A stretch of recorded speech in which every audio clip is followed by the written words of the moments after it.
Hey everyone. Before we start, I just wanted to note that since the last episode, I've had a few technological upgrades, including a new computer that does not have a fitting for my mic. So I'm dealing with an adapter, which isn't getting me the best sound, and Audacity, which I record with, has also updated, and I'm now figuring that out. So if the sound on this one is a little funky, bear with me. I'll probably be ordering a new mic and also spend a little more time working on the sound functions. But I did want to get this episode out, so I just wanted to let you guys know if something's weird with the sound, it is not going to be a trend, hopefully, going forward. So, with that said, we will go ahead and get back to our episode. Life had been hectic lately for 15-year-old Rachel Pratt. She had recently found she was going to be a mother and was in her first trimester of pregnancy. Not being bogged down, she continued to live life as normally as she could. In January of 1995, Rachel would perform in a school band concert, then come home to settle in with her siblings while her mother worked an overnight shift. Rachel's mother would come home early, after several calls to the house would result in a busy signal. Upon returning, she would find that Rachel had vanished. This is Midwest Mystery Files, Episode 28, The Disappearance of Rachel Pratt. Hello everyone, and welcome to Midwest Mystery Files. I'm your host, Jeremiah, with just a few quick things before we start. Midwest Mystery Files is a true crime podcast focused on missing and murdered cases within the Midwestern region of the United States. I can be found on all major podcast platforms, as well as on YouTube with delayed episodes. Social media and contact info will be listed at the end of the episode. If you wish to support the podcast and help fund article and record searches, as well as get early access to episodes, bonus episodes, and voting rights, I encourage you to check out my Patreon at www.patreon.com/Midwest Mystery Files. I would also like to take this moment to thank my amazing patrons, Laura and Teresa. I also do want to take this second to also just thank my listeners in general. I know I don't tend to not be the most consistent person putting out podcasts, and I never did start this show with the intention of just pumping out episode after episode in hopes of, notoriety or financial gain. But I do just want to let everyone know I appreciate you all because you do keep coming back. My numbers always stay the same no matter how long I go between episodes. And I just want to let everyone know how much I appreciate your patience and your dedication to hearing about these cases. I really appreciate it, and I just wanted to say thanks. But that's not, the focus of this episode. The focus is Rachel Pratt, so let's go ahead and jump right into her case. Rachel Geraldine Pratt was born May 8th, 1979, to Robert and Jan Pratt.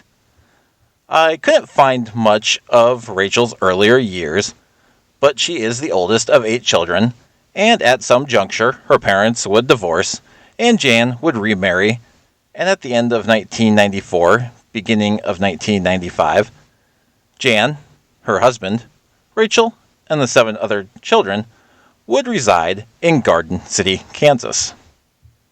Rachel has been noted as being a normal teenager, and it's been stated that she was a smart and good student who was involved in sports, as well as both band and jazz band. By all accounts, Rachel seemed to be a straightforward kid who gave her mother a little trouble. That's why it would come as a shock when 15-year-old Rachel was caught shoplifting in late 1994. What came as a further shock was that Rachel was not shoplifting what you may think a 15-year-old girl would be, such as clothes or makeup. Rachel had attempted to shoplift a home pregnancy test. Rachel would find that she was indeed pregnant, and after persistent questioning, she would confess to Jan that the father was an 18-year-old local boy with whom has never been named publicly. Jan would then go to the boy's house and speak with his father. Later, the boy's mother would call Jan and deny that her son was ever involved with Rachel. It wouldn't be long after this occurrence that Rachel and her mother went to the police to file a statement. A few weeks later, the boy would also go to the police and give a statement confirming his involvement with Rachel and being her boyfriend.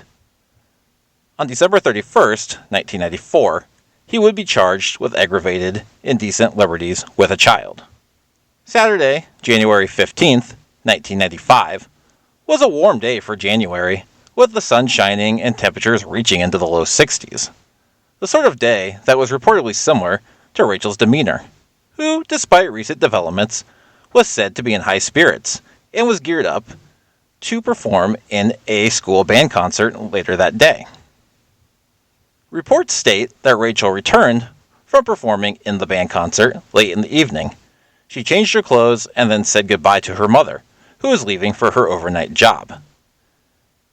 Jan would tell KAKE10 in 2018, quote, "Before I went to work, she actually got back from the band concert. So I got to see her afterwards. I told her how good she did. She had like 4 solos in the jazz band. She did great." According to a January 2015 Garden City Telegram article, police investigations found that all of Rachel's siblings and Rachel's stepfather were reportedly in the home after Jan left. Reports state that Rachel's younger brother set a rollaway mattress on fire in the basement of the home. Rachel helped her brother put the fire out and remove the mattress. She then contacted her mother to let her know what had happened. It's unclear the exact times that these particular events occurred, but it's known that while Jan generally left work at 4 a.m., on this particular day she left at 2 a.m. after calling home to check in a couple times and finding that the phone line was busy. Upon returning, Jan first came across the younger brother, with whom she inquired where Rachel was. The brother informed Jan that he had fallen asleep on the couch, while him and Rachel watched the Swiss Family Robinson on the television. Rachel's younger sister Lane, who was 3 at the time, would recall waking up in the night and seeing Rachel, telling KAKE10 News in Wichita in 2018, quote, "It's just little memories I have of her. I remember because I woke up in the night or something, and I was thirsty. And I remember she gave me a drink, and she walked me back to bed." While the burned mattress had been removed from the basement, the air was still smoky, and concerned Rachel may be sleeping down there, Jan went to check the basement for Rachel. Upon finding that Rachel was not in the basement, Jan checked the rest of the house, but could find no sign of her. Now concerned, a few things would stand out to Jan, as she would tell the Garden City Telegram in January of 2015, quote, "I went downstairs. Everything of hers was there, except her jacket that I got her for school. She never took her contacts out, her license, or even her social security card. She took nothing." Realistically, it looked like Rachel might have left with the intention of coming back. She would eventually need to take her contacts out and require her glasses, and she only took her coat. There was no sign of a struggle, or anything that indicated Rachel may have left unwillingly. However, she never would come home. Jan would wait until the early hours of the morning, around 5 a.m., and she would hear a vehicle drive by that she thought sounded like the car that belonged to the father of Rachel's baby. Jan would contact the police to report Rachel missing, but would find little in the way of help. According to Jan, it would be 5 days before the police would step in to start a serious investigation. And that was only because Jan and her family had begun to put up missing person flyers. She would tell the Garden City Telegram in 2015, quote, "They did nothing for 5 days, except to say, 'Oh, she didn't come home?'" Jan has also noted that the police never came to the home to investigate or to see if there was any signs of any wrongdoing. Around the same time police became involved, one alleged sighting would be reported in Garden City. A group of girls would claim that they saw Rachel talking on a payphone while in the company of her boyfriend. According to the girls, Rachel and her boyfriend finished the call and then asked the girls for a ride. The pair then went into a nearby Dillon's grocery store. This sighting is uncorroborated by anyone else who was in the store at the time. When questioned, the boyfriend denied this incident took place. The boyfriend told police that he had not had any contact with Rachel after her disappearance and that he had no part in her disappearance. It should be noted as well that the charges that had been placed against the boyfriend after it was discovered Rachel was pregnant were eventually dropped after Rachel was unavailable to testify. Rachel's family could think of no reason why Rachel would have wanted to leave had she left on her own accord. Despite recent events, she was in extremely high spirits and was even looking forward to an upcoming doctor's appointment in relation to her pregnancy. For all intents and purposes, she was living and enjoying her life the best that she could be. It's unclear what steps, if any, were taken in the early days of Rachel's disappearance in terms of attempts to locate her, but her case essentially went cold from the get-go. There has been no indication that Rachel ever gave birth, and she has not been seen since the early hours of January 16, 1995. In that time, the Kansas Bureau of Investigation has become involved, and there has been assistance from NCMEC, also known as NCMEC, also known as the National Center for Missing and Exploited Children, who have provided age progression photos over the years. And I will have those on social media and probably also with the episode card if you want to take a look at them. Captain Mike Utz, who was the Garden City Police Investigations Commander in 2015, and who had become involved in Rachel's case a few months after her disappearance, would tell the Garden City Telegram in 2015 that his office had followed numerous sightings across the United States and had checked in with several police departments after skeletal remains would be found, but they would never lead to Rachel.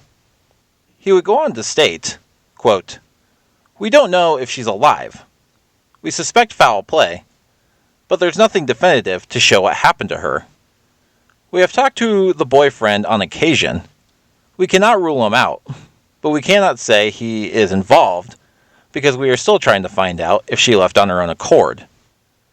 We know that either a former boyfriend or a former friend, someone in this community, knows something, and we would encourage them, no matter how minute it is they know, to call the police department and ask to speak to a detective." Something else within the Pratt family that I want to touch on quickly is Rachel's younger sister, Rennie Pratt. If that name in particular sounds familiar, it's because she was featured in a 2012 episode of Snapped on the Oxygen Network. In 2009, 28-year-old Rennie Pratt shot and killed her boyfriend, 36-year-old Michael Porcella, at their Oakland, California home. The overall history of their case isn't pertinent to Rachel's, except for one interesting piece of information located in the trial documents. Now, I do have to give credit here to Mary Ann over at Crime Scenes and Cupcakes, who recently covered this case with Patrick from Not Adding Up. Mary Ann found in court documents, which I also went and seeked out myself, that in an incident leading up to the shooting death, Rennie Pratt had communicated with the father of her children in February of 2009 that she had taken 14 to 18 trim spa pills in an attempt to take her own life, after learning about and dealing with the fact that her stepfather had raped her sister. After which, Porcella told Pratt he could not be with someone so impulsive. I want to note a few things here. This situation is very quickly mentioned in the documents, and as it pertains to Rennie's murder case, it's only framed in the border of said case, meaning we never do get a time frame of the alleged rape or even what sister it supposedly happened to. I also want to stress that this is alleged, and as such, I have purposely kept the stepfather's name out of this episode, as well as Jan's current last name, as it's obviously the same as his. I only put this information of the alleged event in this podcast with the idea that there could be the chance that something could have been said to somebody years ago and it could possibly spark any sort of memory that could lead to answers to Rachel's whereabouts or what may have caused her to leave. But again, I do want to stress that the event is alleged, and with such little information, this is really the only part where I'm going to mention it, so that's why it will not be included in theories later. A teenage girl disappears from her home without a trace. A nightmarish scenario for any mother and grandma-to-be. And in the years since, she has neither been seen or heard from. And now, with the absence of knowledge, we're only left with thoughts and theories. We only know what's been printed about what all went on in Rachel Pratt's home the night she disappeared. But I have to admit, from the outside looking in, I find some things confusing. Let's start with the thing I'm sure caught everyone's attention when I said it earlier. Reportedly, Rachel's younger brother set a roller mattress on fire in the basement of the home. If you're unsure what that is, it would be a mattress that is, as the name suggests, rollable. Think something you might put on a folding or a hide-a-bed, or something you might have just to throw out on the floor. The incident is stated to be accidental. Whether it was is neither here nor there, I suppose. I just find it strange that if indeed there was the stepfather in the home, as one article suggests, how does it get to the point that a young child is able to light a bed on fire? I also wonder, if he was home, would Jan have been as quick to come home when the phone line was busy? Obviously, we don't know how the entire home life was, and how there or absent certain individuals were. It just makes it harder to actually know what the atmosphere and environment around the home was that night. Either way, the mattress was reportedly removed from the home, and I will loop back around to that later. There's really only two avenues to look at here. Either Rachel left of her own volition, or she met with foul play. Reportedly, Rachel had little reason to leave of her own accord. She was looking forward to her first doctor appointment for her pregnancy, she was doing well in school, and she was set to testify in the trial of her baby's father. There's also the fact that she didn't take anything she would need outside of the home.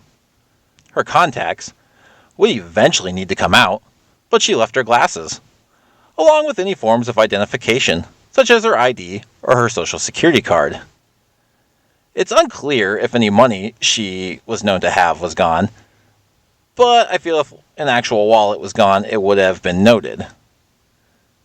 That's not to say there isn't some reason she might have felt the need to leave, but from what we can tell, it seems highly unlikely.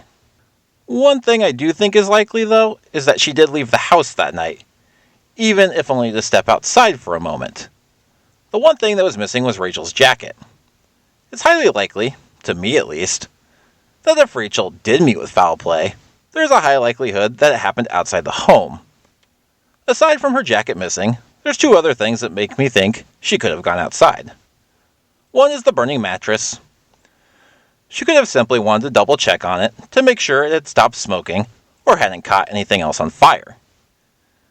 This, of course, suggests that somebody was already waiting for her, or she was just extremely unlucky and had a random encounter with the wrong person. The latter certainly seems somewhat possible, but highly unlikely. It also seems unlikely someone would just be sitting out there waiting for her, but it's also something to consider. The other scenario plays more into the fact that Jan tried to call home a few times and the phone line was busy. This shows that someone was likely on the phone. Is it possible that Rachel was talking to someone on the phone?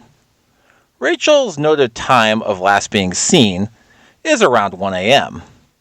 I'm not completely sure if this is considered as the most likely time that Lane saw her older sister, or the time that the younger brother fell asleep.